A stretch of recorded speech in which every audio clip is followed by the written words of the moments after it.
In the general election, the mayor will again enjoy significant advantages.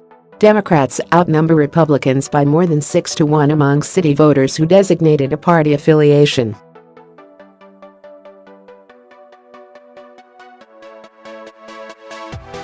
And in the most recent campaign finance report, Mr. de Blasio indicated that he had nearly $5 million in the bank.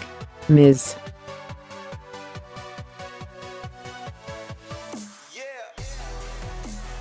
Malliotakis had just $220,000 and Mr. Dietl had $269,000. Mr.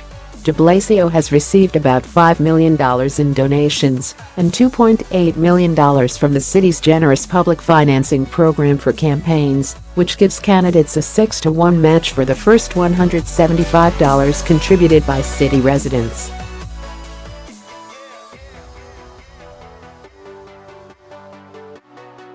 And he stands to receive another sizable injection of matching funds ahead of the general election.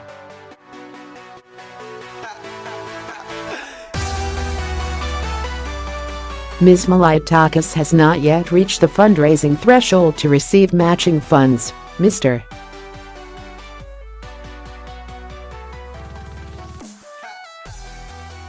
Dietl is not participating in the program. On Tuesday, Mr. de Blasio bested his main opponent, Salaf Albanese, a lawyer and former city councilman, and 3 others: Richard Bashner, a Brooklyn Community Board leader, Robert Gangi, a police reform activist, and Michael Tolkien, a technology entrepreneur.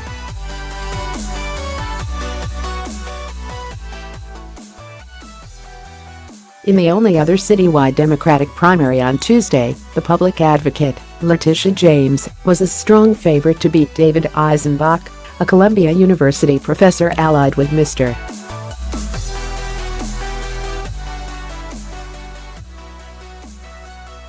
Albanese.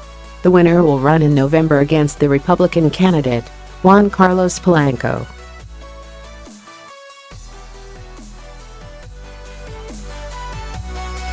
The controller, Scott M. Stringer, a Democrat, did not have a primary challenger. He will run in the fall against Michelle J.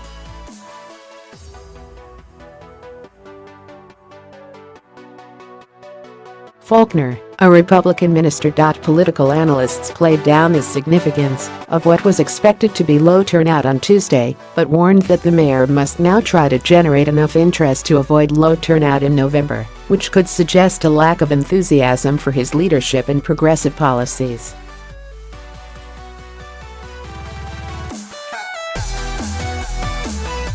There is a danger that turnout can be low in November, and that's what he has to be concerned about, said Charlie King, a Democratic political consultant, pointing to disenchantment with Mr.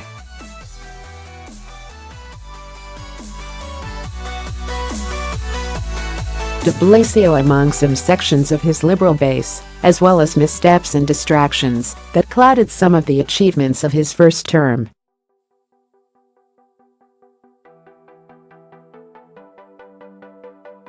He's got a good 2 months to begin to unclutter the minds of New Yorkers and adequately send a message of why he deserves another 4 years.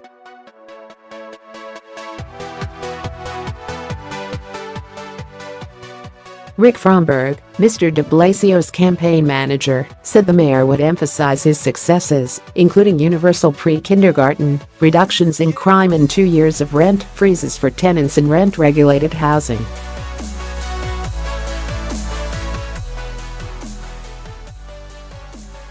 It's a record, it's an agenda that's resonating with New Yorkers, and if we tell that story and express that vision properly, all those values, all those achievements, then we think Bill de Blasio will be the first Democrat to be re-elected mayor in New York in 32 years, Mr.